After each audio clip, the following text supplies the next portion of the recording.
C'est pas. Hello. Oui, c'est bon. Après, moi, je peux pas participer, je peux plus écrire.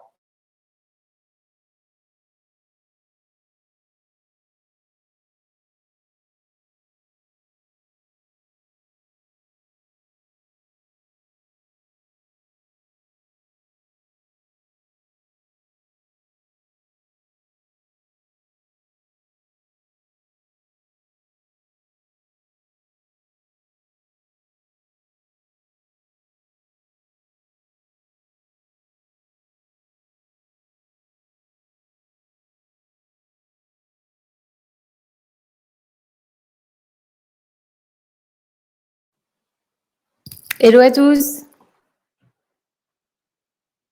On va attendre quelques instants Julien qui va se connecter. Et le temps que tout le monde arrive.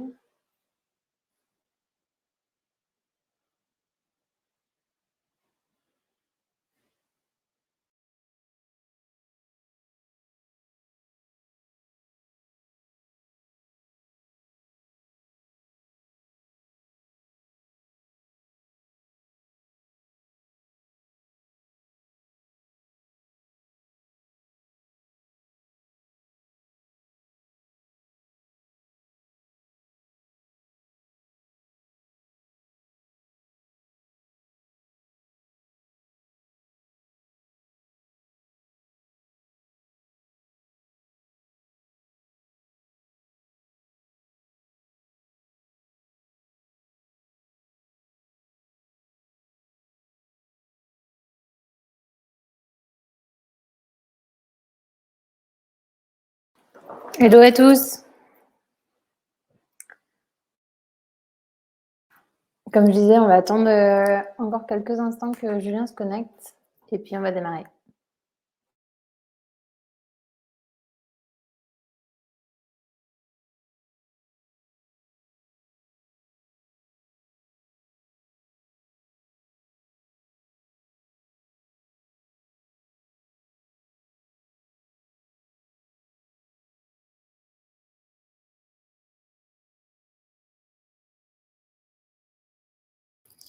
Salut Julien.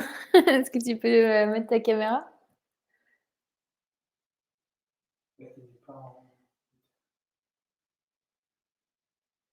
pense que tu dois pouvoir avoir quelque chose comme participer. Ah, salut, trop cool Julien. Ça va? Ça va bien, merci. Ouais. Content d'être là. Ouais, bah, trop contente de t'avoir pour ce webinaire. Alors, juste quelques mots pour rappeler, nous, Modulo, ce qu'on fait. Donc, on est organisme de formation donc, créé par des développeurs pour des développeurs. Donc, on organise des formations avec des experts qui sont un peu les meilleurs sur leur thématique. Et donc, là, le thème, c'est la blockchain.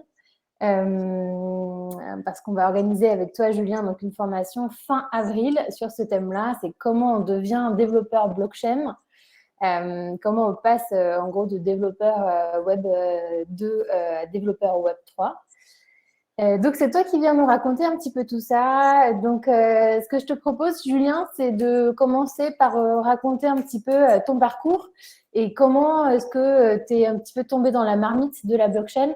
Puis après, on déroulera un petit peu tout l'écosystème de la blockchain. Le but, c'est de présenter un petit peu à ceux qui ne connaissent pas forcément tout cet univers qui peut être un petit peu mystérieux.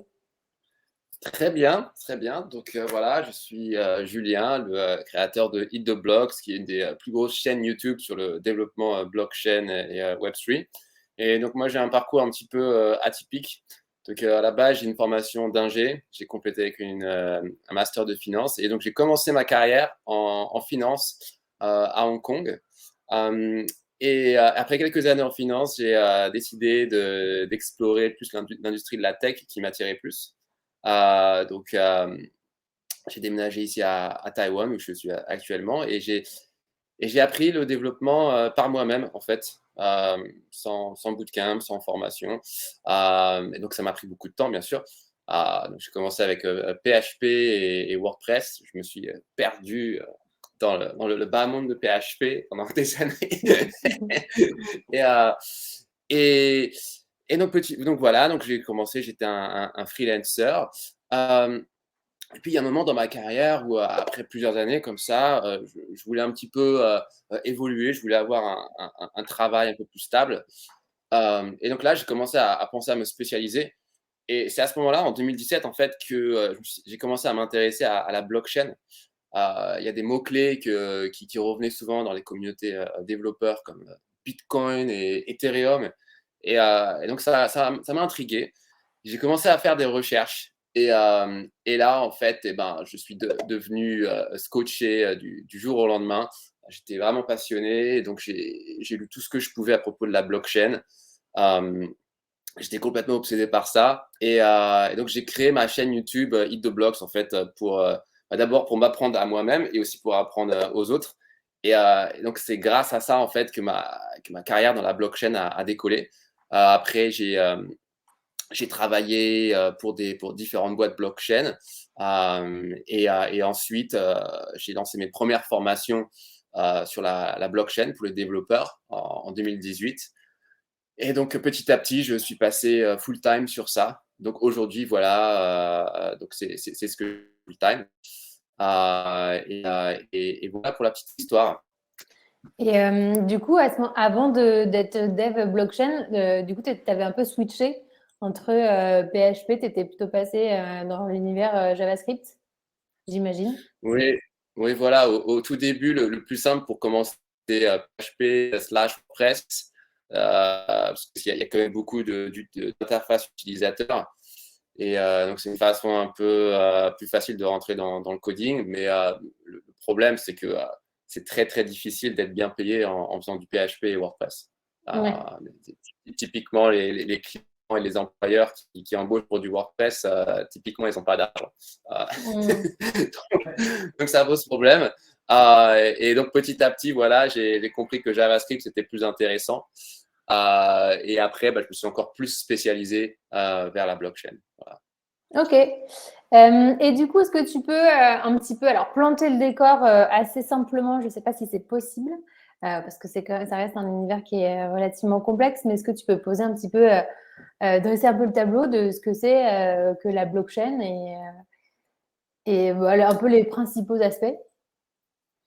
Oui, bien sûr. Alors, d'abord, il faut séparer la technologie blockchain de l'application. Donc, on en parlait des crypto-monnaies comme Bitcoin, Ethereum, etc. Mais c'est qu'une des applications possibles de la technologie qui s'appelle blockchain. Alors, il se trouve que comme c'est Bitcoin qui a créé la technologie blockchain, les deux sont souvent confondus, mais en fait, c'est deux concepts indépendants. Donc, pour s'initier au tout début à la blockchain, c'est bien d'étudier un petit peu comment Bitcoin fonctionne. Mais en fait, Bitcoin, c'est très limité. C'est juste ce que le grand public connaît. Mais l'industrie blockchain ne tourne pas autour de Bitcoin. L'industrie blockchain tourne autour de Ethereum, donc qui est une autre technologie de blockchain. Donc en fait, la grande révolution d'Ethereum par rapport à Bitcoin, c'est que c'est une blockchain qui permet de faire tourner ce qu'on appelle des applications décentralisées sur la blockchain. C'est-à-dire que vous pouvez créer des applications qui sont absolument impossibles à censurer, impossibles à arrêter. C'est ça vraiment la grosse innovation au niveau technologique. Et donc voilà, aujourd'hui, toute l'industrie de la crypto, elle est sur la technologie Ethereum. Au niveau du job market, c'est aussi sur Ethereum. Donc, quand vous entendez parler de tous ces projets à droite à gauche, les Cardano, les Tezos, etc., en fait, ça ne sert à rien d'être trop distrait. Il faut rester focus sur Ethereum. Voilà. D'accord. Et est-ce que en quelques mots simples, tu peux nous expliquer un petit peu justement ce système de blockchain, un peu comment ça fonctionne? Je ne sais pas si on peut le résumer simplement, même si c'est avec Ethereum ou pas, mais un petit peu de voir ce système de chaîne, comment ça fonctionne. Ouais, alors pour un peu plus d'un niveau, on va mettre les mains dans le cambouis. Donc, la blockchain, donc en fait, c'est un réseau d'ordinateurs qui communiquent entre eux et qui entretiennent entre eux, qui font fonctionner une base de données. Et cette base de données, en fait, on ne peut que ajouter de la donnée, on ne peut pas modifier les données passées. Donc ça, c'est une grande différence avec les bases de données existantes. Et pour ajouter des données dans la blockchain, donc en fait, on ajoute un bloc, eh bien, ça utilise un algorithme qui s'appelle l'algorithme Proof of Work, qui a été créé par Bitcoin, et donc qui repose sur le binage, c'est-à-dire que ce réseau d'ordinateurs de la blockchain va essayer de résoudre un algorithme qui est très compliqué. Et à chaque bloc, il n'y a qu'un seul gagnant. Donc, le premier qui résout cet algorithme a le droit de rajouter le prochain bloc. Et en fait, la blockchain n'arrête pas de tourner comme ça. Et donc, c'est un système autosuffisant qui tourne en permanence. Et donc, ce principe-là, donc, ça a été créé par Bitcoin, mais ça a été repris par toutes les autres blockchains, Ethereum, etc. Et c'est ça vraiment la révolution technologique. Et ça permet en fait de coordonner des acteurs sans qu'il y ait de point central. C'est-à-dire qu'il n'y a pas de mineur qui est privilégié dans la blockchain.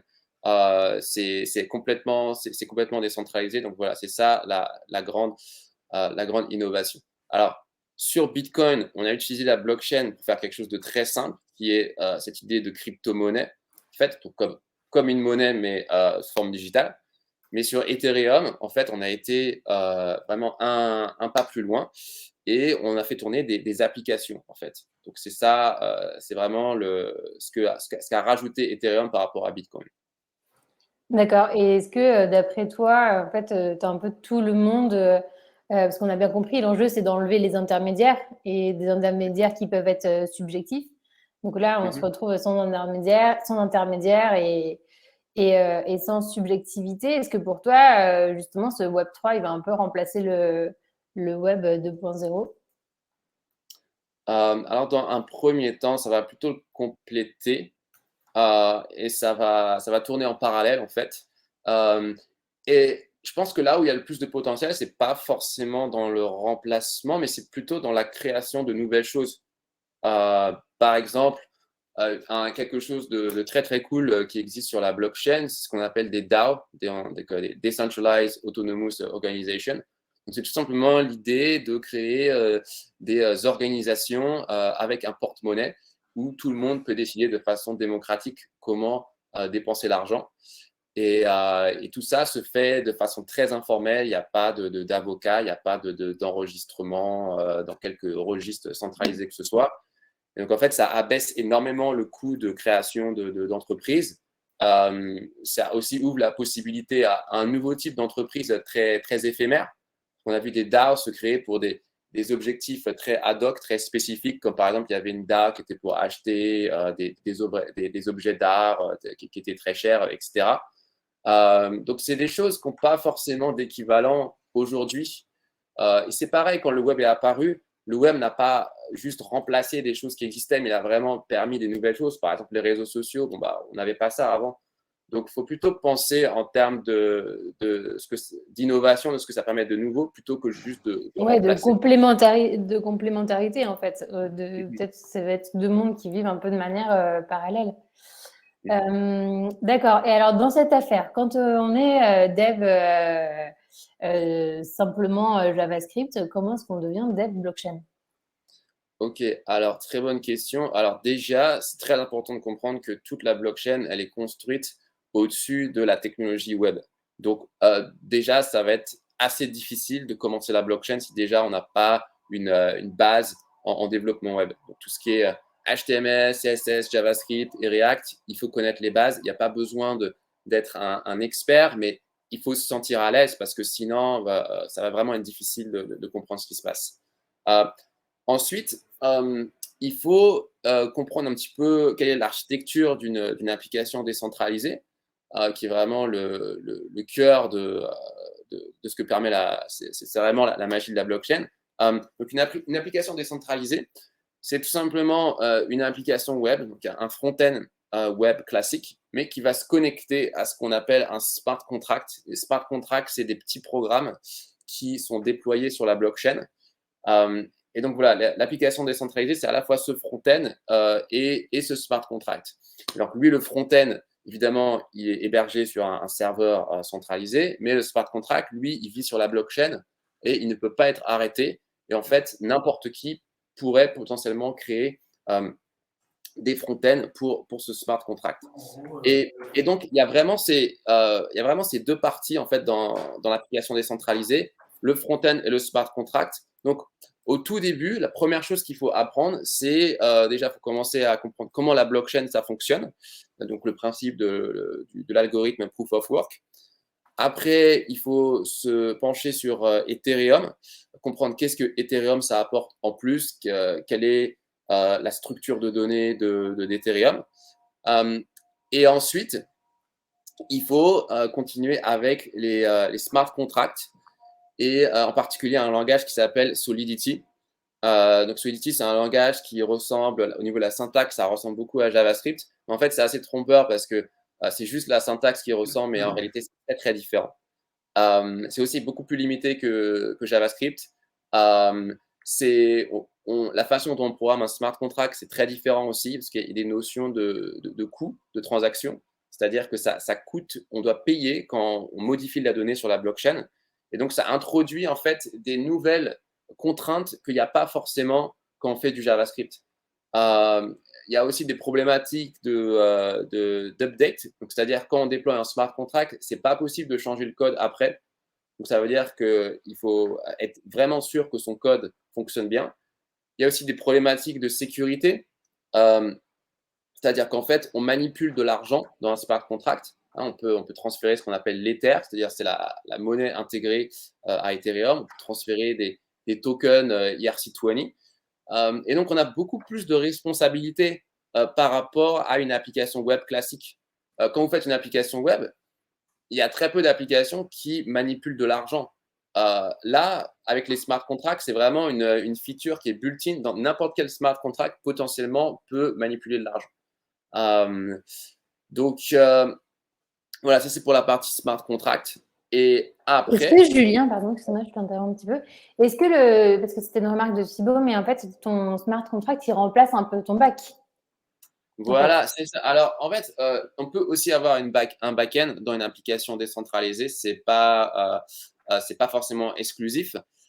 Mais c'est-à-dire que dans le smart contract, on va mettre ce qui est le plus critique. C'est-à-dire vraiment la partie de l'application où on veut absolument éviter qu'elle soit censurée. Mais on ne va pas non plus tout mettre dans le smart contract parce que ça coûte très cher de faire des computations dans le smart contract. Donc, on va essayer d'être un petit peu économe. Par exemple, dans les NFT, les images des NFT, en fait, ne sont pas forcément sur le smart contract, mais ils sont sur un serveur. Sur le smart contract, on va uniquement mettre une signature digitale de l'image pour s'assurer que l'image n'a pas été altérée. Donc, voilà, il y a des stratégies hybrides comme ça. Mais oui, on peut dire que ça remplace une partie du back-end, la partie la plus critique. Voilà. Ouais, c'est marrant parce qu'en fait, tu as une stratégie en fait, économique qui vient s'immiscer dans le développement que tu n'as pas du tout dans le Web 2. Quoi. Effectivement, il y a des contraintes en plus. Et donc, tout ça, ça fait que c'est beaucoup plus critique d'avoir des très bons développeurs pour les smart contracts. Et c'est aussi ce qui explique que les salaires sur Solidity sont beaucoup plus hauts que sur le développement web classique. C'est-à-dire que pour un développeur junior de blockchain, bon, ça peut… alors moi, j'ai la référence en dollars, mais enfin, vous pouvez convertir en euros, mais un développeur junior, c'est rapidement du 100 000 $. Pour des experts Solidity, ça va être du 150, 200 000, 300 000. Donc voilà, ça peut monter assez rapidement. Donc ça, c'est pour la partie smart contract.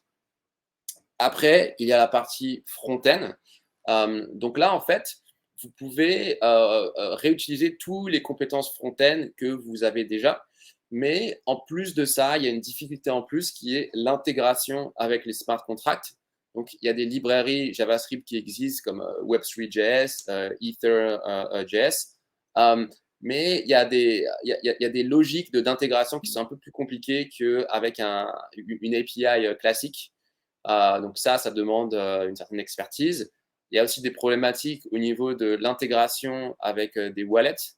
Donc, les wallets, c'est un élément externe aux applications décentralisées qui est géré par les utilisateurs. Et en gros, c'est un petit peu l'équivalent des mots de passe, quoi.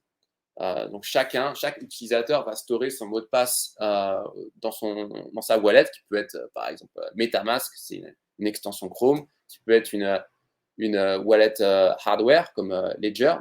Et donc, l'intégration entre cette wallet et le front-end, c'est aussi un autre point un petit peu sensible. Voilà. Donc, il y a à la fois, je dirais, des similarités avec le développement web, mais il y a aussi des aspects qui sont très, très spécifiques aux applications décentralisées.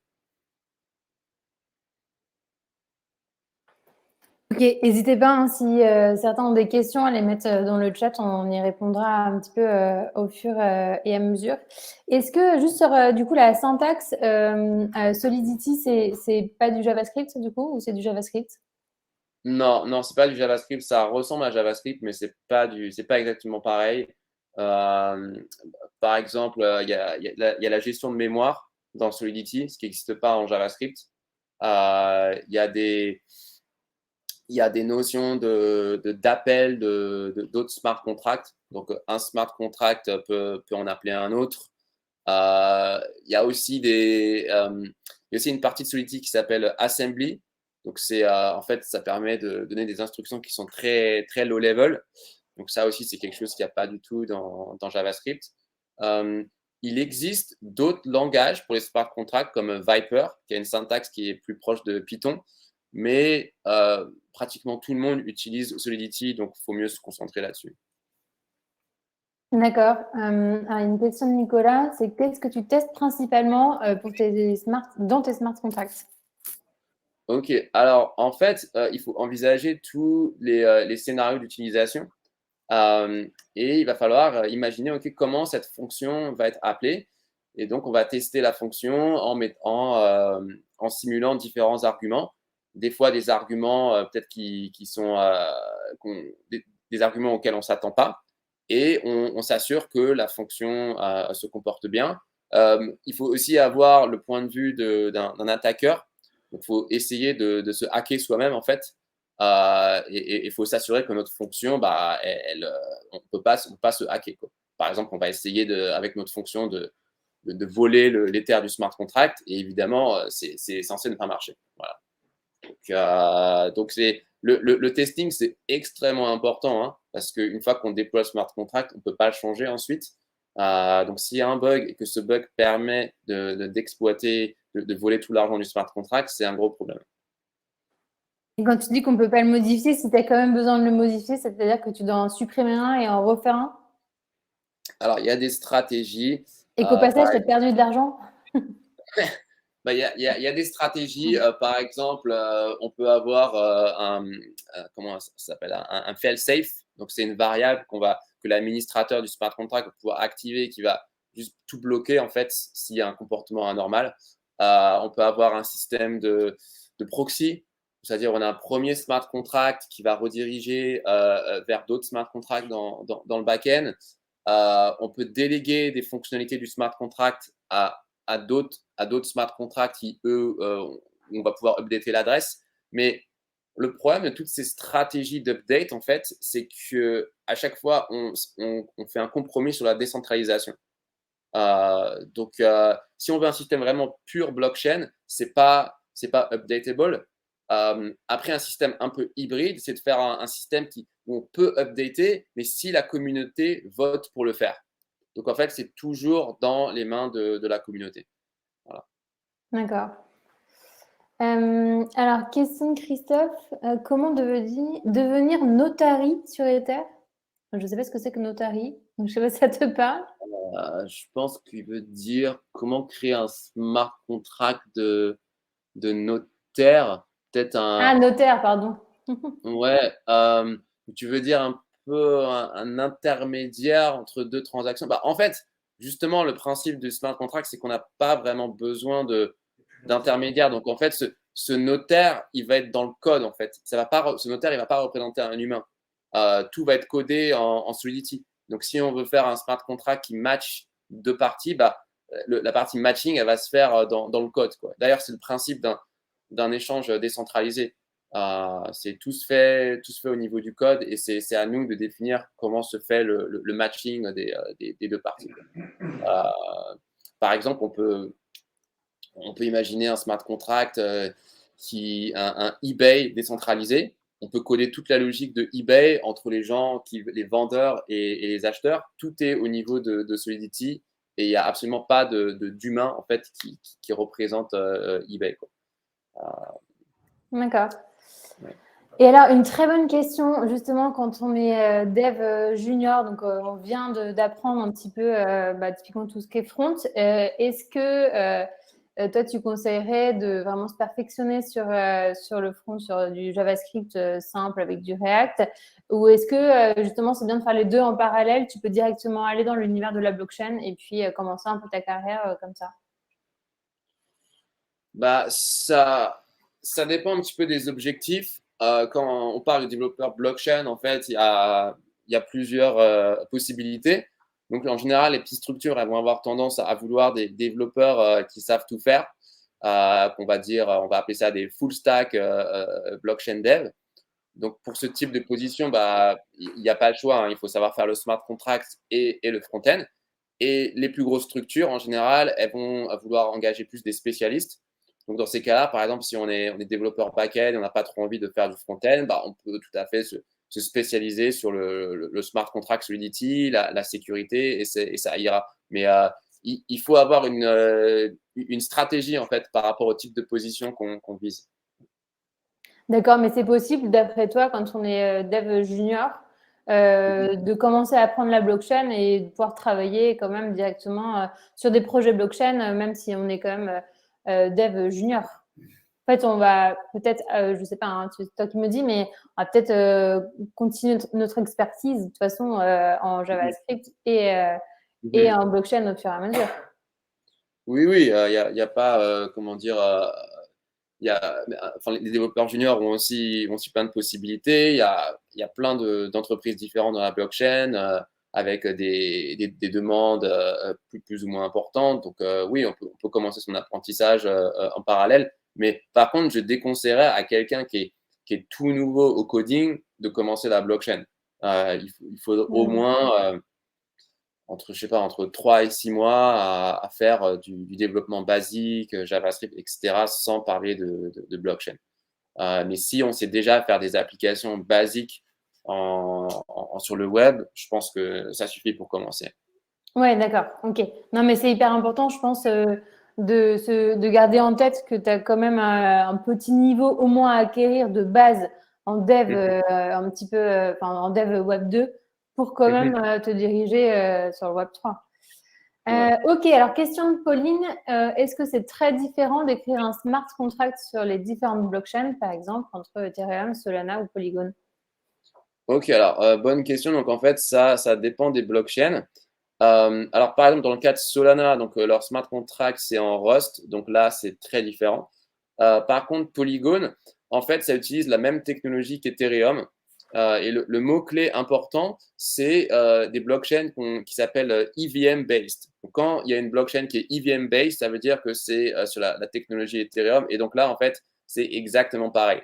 Que ce soit au niveau des outils de développement ou des langages de programmation, ce sera Solidity, ce sera pour les frameworks, ce sera Truffle ou Hardhat, exactement pareil.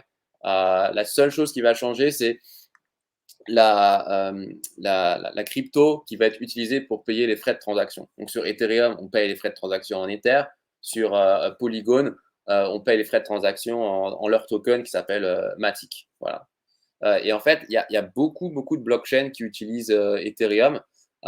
Et alors, elles ne l'affichent pas forcément dans leur branding parce qu'elles veulent toutes prétendre être révolutionnaires, etc. Mais en fait, il y en a beaucoup qui sont basés sur Ethereum, hein. Avalanche, par exemple, c'est Ethereum.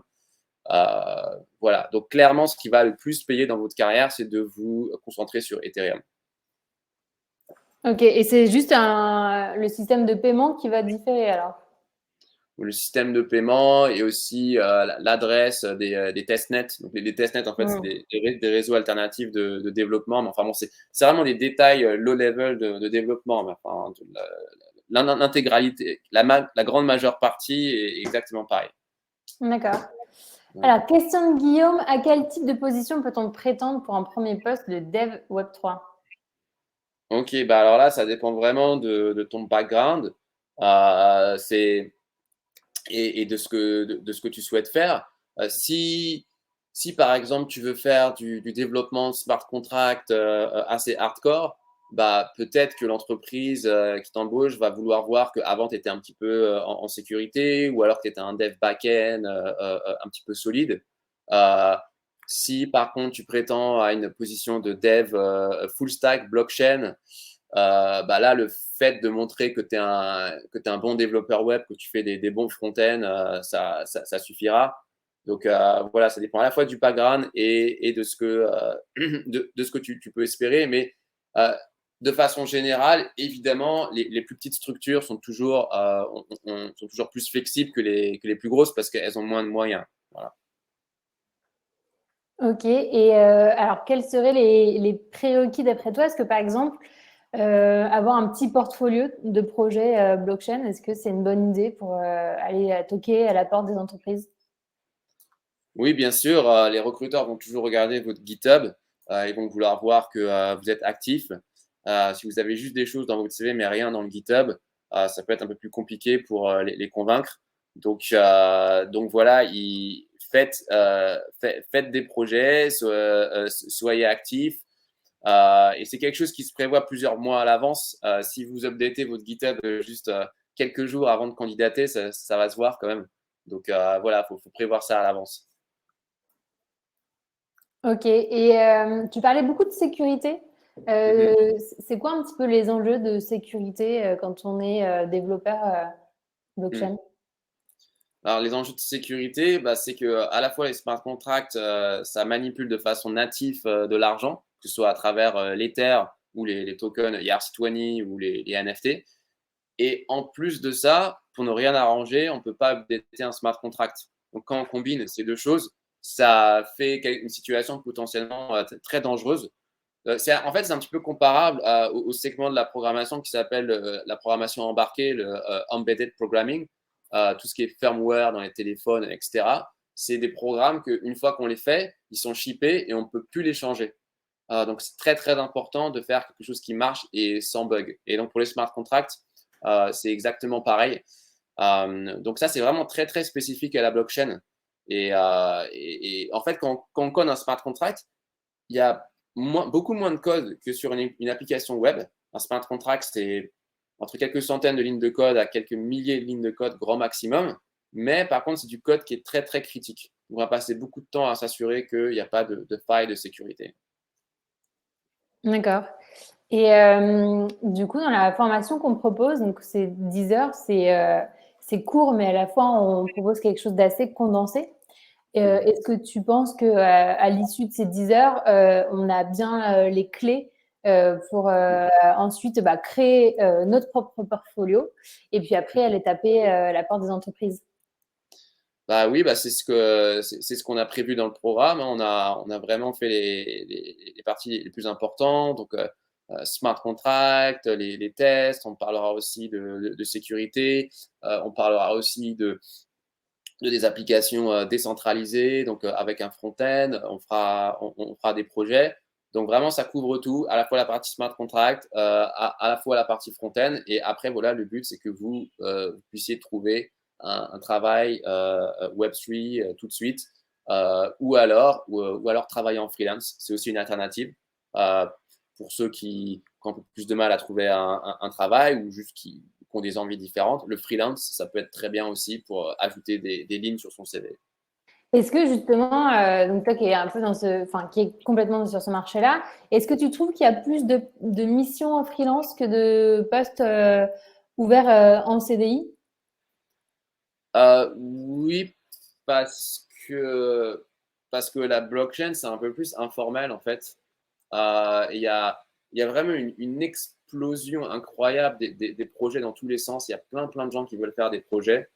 Donc, il y a beaucoup d'engagements qui sont voilà, moins formels, notamment tout ce qui est les DAO, les Decentralized Autonomous Organization. Bah, typiquement, travailler pour une DAO, c'est un peu plus sous forme freelance. Euh, Mais en Tu peux fait, nous moi, expliquer, pardon, hein, mais tu peux nous expliquer ce que c'est que les DAO? Tu l'as ouais. dit un petit peu au fur et à mesure, mais est-ce que tu peux bien redire ce que c'est? Ok. Alors, juste pour donner du contexte, donc il y a plein d'entreprises différentes dans la blockchain, mais les DAO, c'est vraiment le bleeding edge, le truc le plus underground dans la crypto, quoi. Donc, si vous voulez être super cool, bossez pour une DAO. Mais c'est aussi très enrichissant et c'est presque une expérience sociale, en fait. Il n'y a pas de comparaison vraiment avec les entreprises. Donc, une DAO, en fait, c'est une espèce d'entreprise décentralisée avec un compte en banque où les participants de la DAO vont pouvoir voter sur comment dépenser l'argent. Et donc, ces DAO, elles peuvent avoir des buts très différents. Mais les premières DAO qu'on a vues, en fait, c'était pour la gouvernance des protocoles DeFi. Par exemple, Uniswap, qui est un des échanges décentralisés les plus connus, en fait, est dirigé avec un smart contract où les gens vont voter, en fait, ils vont dire, bah voilà, moi, je supporte telle proposition, telle proposition. Et donc, c'est un peu comme si vous avez un conseil d'administration complètement open source, en fait. Et donc, voilà, c'est très, très intéressant. C'est aussi très, très expérimental. Et c'est très open, en fait. Enfin, si, si vous pouvez montrer à la DAO que vous pouvez leur fournir quelque chose d'intéressant, il peut y avoir un vote qui vous alloue un paiement pour faire une tâche et vous travaillez dessus. Après, c'est pas pour tout le monde. C'est pour les gens les plus expérimentaux, mais je pense que la plupart des gens veulent plutôt des entreprises plus classiques. Et là aussi, il y a plein de possibilités. D'accord. Ouais. Et donc, les DAO, il en existe plusieurs, c'est ça? Là, il y a une question, tu as rejoint quel DAO? Alors moi j'ai créé ma DAO en fait, Hmm. la DAO Eat the Blocks, mais là j'ai dû la mettre en pause parce que j'avais trop de travail. Mais en gros, ce que j'ai fait, c'est que j'ai fait un système de hackathon où tous les 2 mois, on faisait des hackathons sur ma chaîne et il y avait un vote pour désigner le gagnant et le gagnant avait des tokens de la DAO. Bon, au final, je l'ai mis en pause, mais bon, peut-être que je reprendrai. Mais des DAO, il y a une grande, grande diversité. Donc, comme j'ai dit, donc il y a tous ces DAO de gouvernance en fait pour les projets NFT ou les projets DeFi. Donc, c'est un peu comme des conseils d'administration. Il y a des DAO d'investissement, par exemple dans les NFT. Donc, vous savez que les NFT, ça coûte très cher. Les CryptoPunks, etc., ça coûte des centaines de milliers de dollars. Et donc, en fait, il y a des gens qui mettent leur argent en commun dans une DAO et qui disent, bah voilà, nous, on va acheter un CryptoPunk en commun, quoi. On va chacun, on va avoir peut-être un dixième d'un CryptoPunk. Il y a C'est quoi des l'intérêt? C'est purement de la spéculation? pardon? Non, c'est quoi l'intérêt d'être propriétaire en commun d'un CryptoPunk?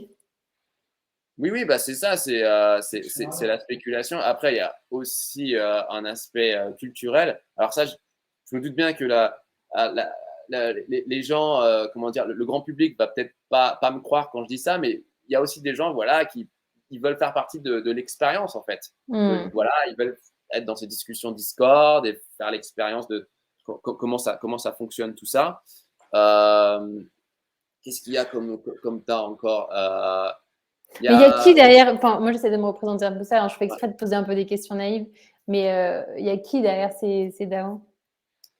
Alors en fait, c'est un milieu qui est très très hétérogène et c'est ça qui est super marrant en crypto, c'est que tu peux te retrouver à parler dans un groupe Discord à quelqu'un, tu crois que c'est une personne lambda et en fait des fois c'est un énorme investisseur Hmm. qui est limite milliardaire et donc il y a ce côté très informel dans la crypto, c'est assez marrant.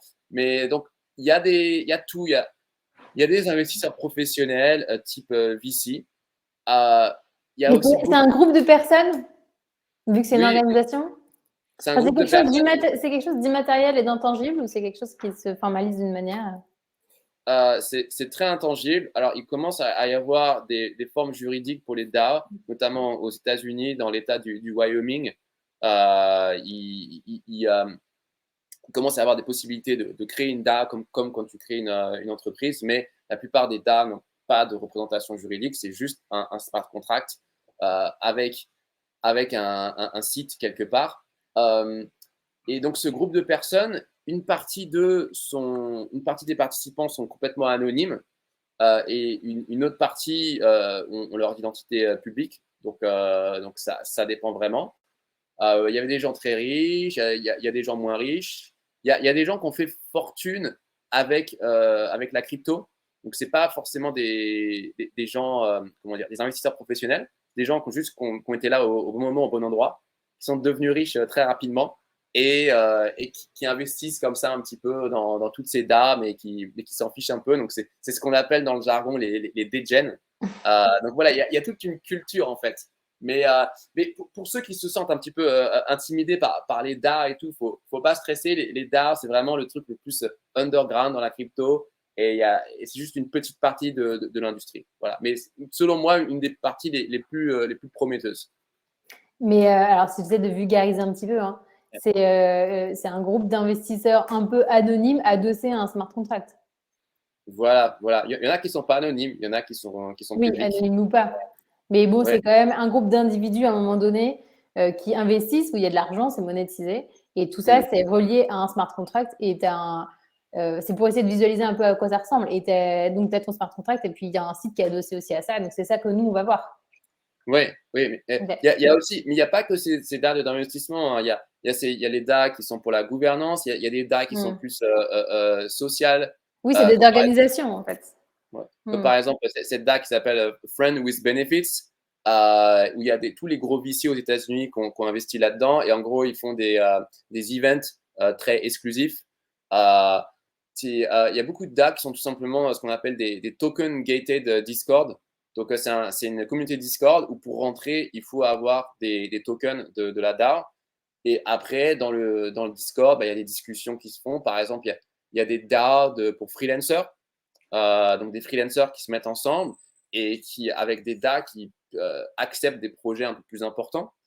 Voilà, donc c'est ça que je trouve vraiment intéressant, c'est que l'utilisation des DAO est vraiment très hétérogène. C'est très difficile de donner juste un cas typique. Il y a des expériences qui sont vraiment dans tous les sens. Ok. Alors, il y a Federico qui demandait comment est-ce qu'on trouve un DAO et comment est-ce qu'on le rejoint. Enfin, une d'ailleurs. Ok. Alors, très bonne question. Alors, comment on trouve un DAO? Alors, il y a un site, c'est un petit peu l'équivalent de DeFi Pulse, mais pour les DAO. Je crois que c'est Deep DAO. Attends, non, est-ce que c'est Deep DAO? Je pense que c'est Deep DAO. Alors, je mets le lien dans le chat. Donc, pour la DeFi, pour trouver des projets DeFi, il y a ce site qui s'appelle DeFi Pulse. En fait, c'est un peu un registry de plein de projets DeFi. Et l'équivalent pour les DAO, en fait, il y a Deep DAO, que je vais mettre dans le chat. Et il y a d'autres sites comme ça. Donc, voilà. Mais en général, il faut voir qu'il y a beaucoup de projets blockchain qui sont dirigés par une DAO. Donc, en fait, à chaque fois que vous vous intéressez à un projet blockchain, vous pouvez rechercher est-ce qu'il y a une DAO qui est derrière ou pas, quoi. Par exemple, Uniswap, il y a la DAO de Uniswap, Compound, etc. Voilà. Et comment on joint les DAO? Après, c'est spécifique à chaque DAO. Ils ont chacun leur processus. Pour certaines DAO, c'est très simple. Il suffit juste d'acheter un certain nombre de tokens et vous faites partie de la DAO. Pour d'autres, il y a un processus de candidature comme Friends with Benefits. Ils veulent voir que vous êtes compatible avec ce qu'ils recherchent. Donc, c'est vraiment au cas par cas. D'accord. Est-ce que, alors, sur les communautés qui existent un petit peu déjà, déjà, est-ce que tu as un Discord It's the Block, toi ou, Alors, moi, j'ai un Discord, c'est un Discord privé, c'est pour les étudiants de mes formations. J'ai un groupe Facebook qui est public aussi. Ok. Et est-ce que tu as d'autres Discord français ou peu importe, d'ailleurs international, mais où c'est assez intéressant d'y participer justement, même quand tu es relativement peu initié, quand tu souhaites un peu intégrer ce monde-là? Alors, il y a développeur DAO, c'est une DAO pour les devs. Il y a quelques DAO comme ça pour développeurs. En français, je crois qu'il y a DeFi France. Enfin, c'est plus centré sur la DeFi, c'est pas spécialement sur les devs. Je connais pas de communauté de développeurs blockchain française. Ça, c'est un peu trop spécifique. Tu penses Euh, que les Français, on est un peu à la traîne sur ce sujet-là? Il y a peut-être un problème de taille de la communauté, mais après, je pense que c'est en train de changer parce que maintenant, quand même, la blockchain, ça commence à être vachement mainstream. Donc, je pense que là, on pourrait avoir certainement assez de Ouais. participants. Je pense que ça va arriver. Mm.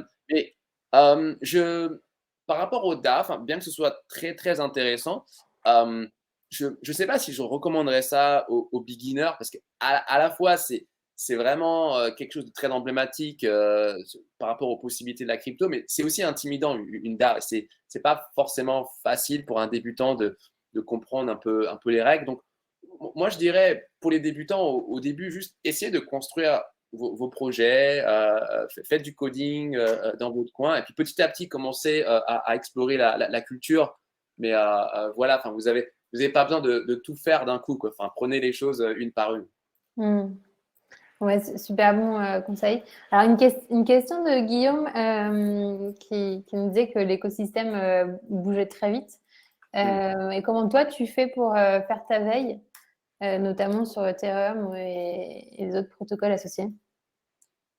Alors déjà, moi, je reste vachement concentré sur Ethereum. J'évite de trop me disperser. Il y a beaucoup de hype sur la blockchain. Chaque semaine, on entend toujours il y a un nouveau projet, une nouvelle blockchain, etc. Et moi, j'évite d'être trop dispersé parce que voilà, je sais que c'est Ethereum, la technologie qui est la plus répandue. Donc ça, c'est important de garder le focus.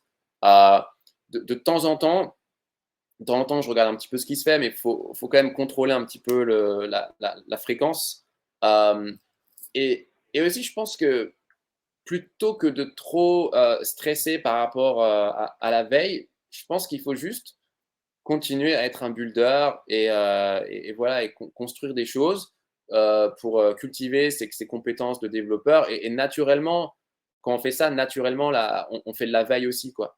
Mais il faut pas psychoter et trop se dire, ah oui, il faut absolument que je sois up-to-date sur tout. C'est pas possible. Il faut aussi voir qu'il y a beaucoup, beaucoup de copier-coller. Il y a beaucoup de forks, etc.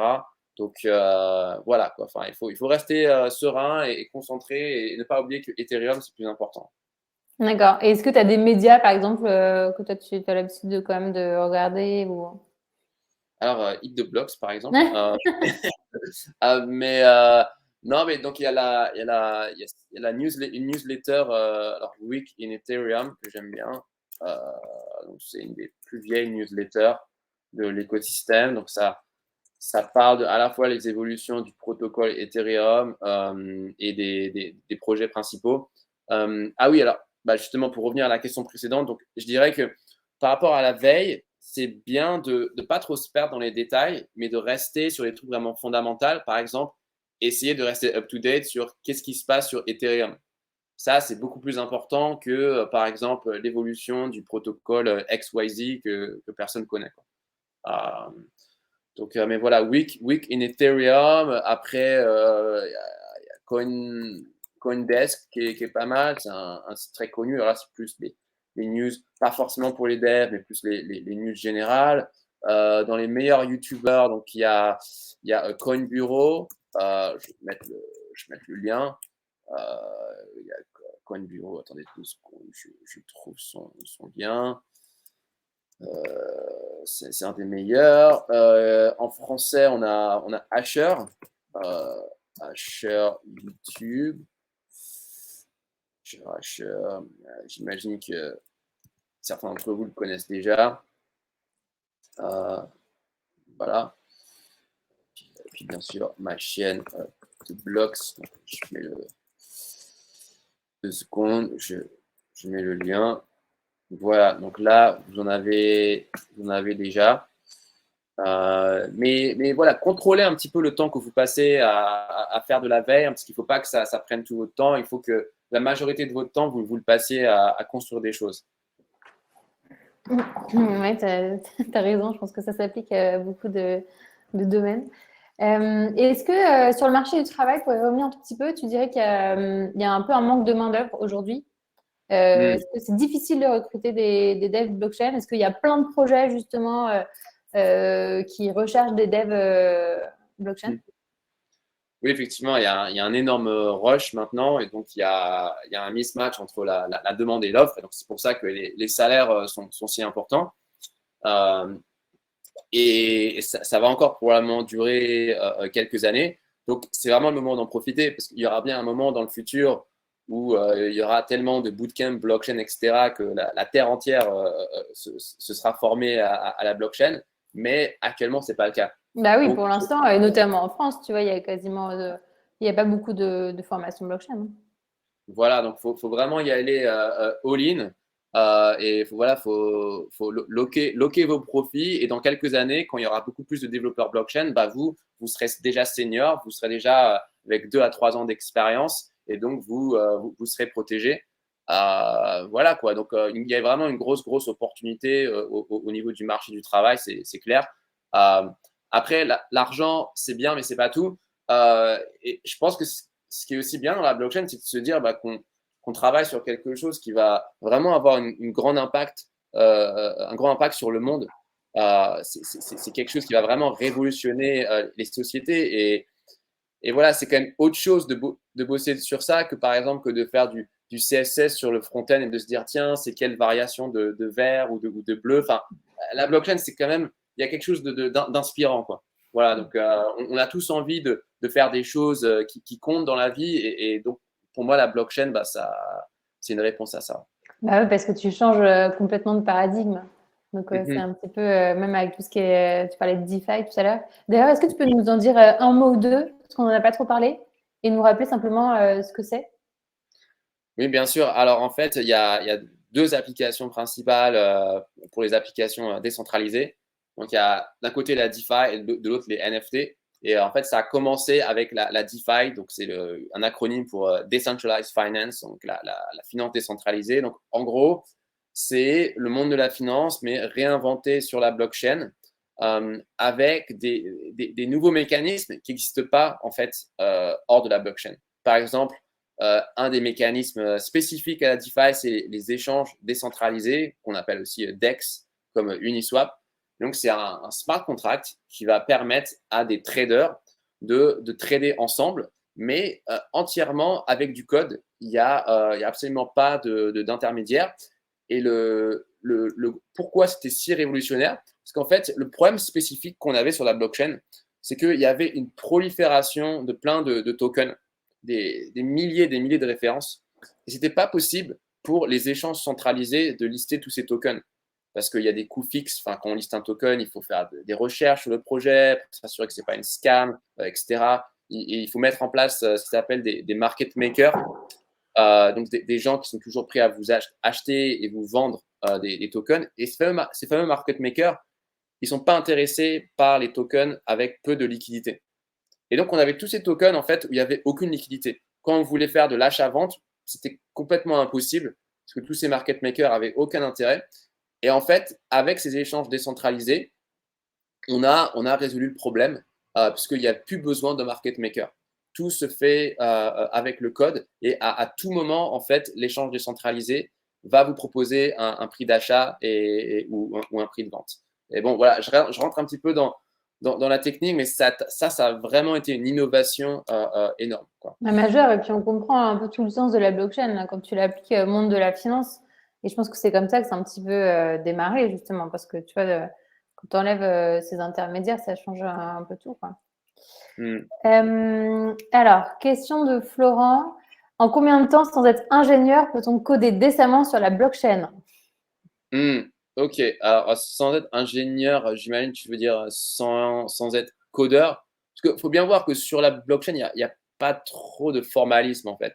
On va pas trop voir, on va pas vous demander, ah oui, avez-vous le statut ingénieur et tout. C'est pas trop comme ça. C'est plutôt, est-ce que tu sais coder quoi. Donc, je pense que la question c'est plutôt, est-ce que on peut coder décemment en tant que débutant?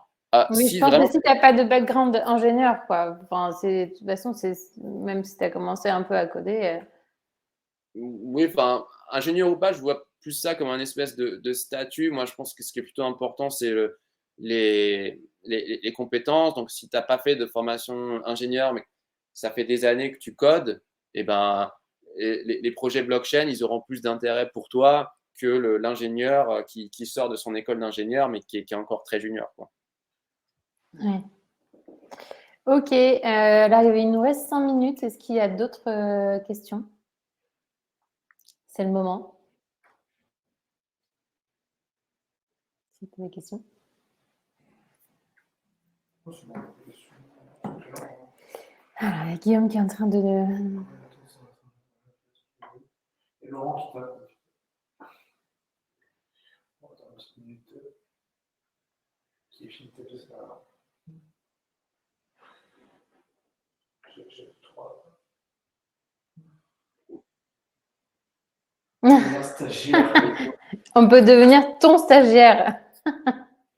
Euh, Malheureusement, je ne recherche pas de codeur actuellement, donc non, c'est pas possible. Mais je pense que ce que tu veux dire dans ta question, c'est comment on peut commencer à travailler en tant que junior. Je ne chercherai pas forcément à être stagiaire. Et en fait, je pense qu'il n'y a pas beaucoup de projets blockchain qui seront intéressés pour embaucher des stagiaires, parce qu'en général, les projets blockchain, ils ont de l'argent. Donc, ils sont OK pour te payer, mais ils veulent que le travail soit fait. Donc, si tu te sens pas trop confiant pour candidater à des jobs full-time, bah, moi, j'essaierais plutôt de bosser en freelance pour des petits projets blockchain. Et voilà, tu commences à accumuler de l'expérience, tu rajoutes des lignes à ton CV et petit à petit, tu te diriges vers un job full-time. Ok, alors là, on a d'autres questions. Alors, existe-t-il des jobs dans autre chose que de la technique pure sur la blockchain? Si oui, lesquels? Oui, bien sûr. Par exemple, tout ce qui est community management, y a plein de social media partout dans les communautés blockchain. Euh, Et les gens qui sont bons en finance aussi, ça peut être intéressant pour la DeFi, parce qu'il y a quand même beaucoup de mécanismes financiers. Il peut y avoir de la modélisation financière. Ah oui, enfin, ok, pardon, j'ai mal répondu. C'est encore très technique ce que je cite, mais en pas technique encore. Bah, je pense que la pure technique, ça concernait plutôt le code. Mais est-ce que tu dois avoir peut-être des métiers qui sont plus tu vois, dans le consulting ou enfin, j'imagine aussi que tu vois, quand tu crées un projet blockchain, si tu as besoin d'aller le vendre aussi après à des clients, mais en fait, tu rejoins juste le business traditionnel. Hein. Oui, après, voilà, il y a des profils de business developer, par exemple. Il y a des profils, par exemple, moi, sur ma chaîne YouTube, j'ai un business developer, parce qu'il y a plein de projets qui me demandent de faire des sponsors vidéo pour eux. Donc, j'ai un business developer qui parle à tous ces projets. Et cette personne, c'est pas forcément quelqu'un de très technique. Il y a ce qui s'appelle des DevRel, Developer Relation. Donc, ça, c'est un poste très spécial. On appelle ça aussi évangéliste. En gros, c'est des développeurs, mais qui ne sont pas forcément très techniques, qui vont faire beaucoup de tutoriaux, qui vont créer des communautés de développeurs pour faire de l'acquisition d'utilisateurs. Par exemple, toutes ces nouvelles blockchains qui se mettent en place, Avalanche, etc., elles veulent qu'il y ait beaucoup de développeurs sur leur blockchain et donc elles vont engager ces évangélistes qui vont aller dans les conférences, qui vont faire des tutoriaux, etc. Et ça, c'est un job qui est en fait, qui est vraiment super parce que bon, c'est très proche de ce que je fais en fait. Hein. DevRel, ça vous donne une exposition énorme et donc en plus du salaire, il y a aussi une compensation non salariale qui est avec votre exposition et les relations que vous créez. Ok, et est-ce que, moi, c'est une question que je me posais, quand tu conçois un peu ton projet blockchain, est-ce que tu as quelqu'un qui va est-ce que c'est un job un peu qui peut être dissocié du développeur? La personne qui conçoit un petit peu l'architecture, enfin, ton projet avec adossé au smart contract, etc. Et le développeur, est-ce que ça peut être des gens qui sont différents? Ou est-ce que c'est nécessairement le développeur qui a ce rôle-là? Hmm, je pense que c'est mieux que le développeur soit impliqué parce que les smart contracts, c'est tellement spécial qu'il faut bien comprendre qu'est-ce qui est possible au niveau des interactions. Aussi au niveau de l'agilité de l'équipe. Quand il commence à y avoir trop de personnes, ça Mais Je tu vois, pense que ça. le pur produit blockchain, enfin, ton projet, en fait, ça marche aussi comme dans le Web 2. Hein. C'est-à-dire que tu vas avoir des product managers qui vont peut-être concevoir quelque chose et après, on va faire travailler un développeur dessus. Je pense que tu vois, dans les métiers qui sont un peu moins purs techniques, tu as tout ce qui est conception juste du projet. Donc bien sûr, on va peut-être associer un développeur, mais tu vois, l'idée, la création du projet, ça peut peut-être venir de quelqu'un d'autre. Oui, oui. Alors, non, effectivement, plus par rapport, si on considère l'application dans son ensemble, effectivement, il y a tous les métiers traditionnels du software développement, donc project manager, product manager, etc. Pour la partie smart contract, il faudra toujours qu'il y ait un développeur qui soit vraiment associé parce que c'est tellement spécial qu'il y a beaucoup de product managers qui vont pas forcément comprendre qu'est-ce qui est possible, qu'est-ce qui n'est pas possible. Par exemple, c'est pas possible d'appeler une API depuis un smart contract. Bon, c'est un petit détail, mais voilà. Mais oui, enfin, tous ces jobs classiques du développement software, on les retrouve en blockchain, les designers, etc. D'accord. Alors, je vais prendre des dernières questions, puis voilà, on arrive déjà à 13h.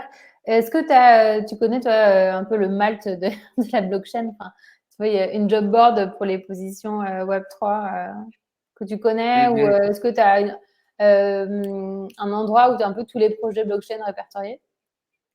Ok, alors une des références en la matière s'appelle Crypto Job List. Je connais bien le CEO, Raman. Très sympa. Et voilà, c'est son site. Et voilà, c'est un petit peu la référence.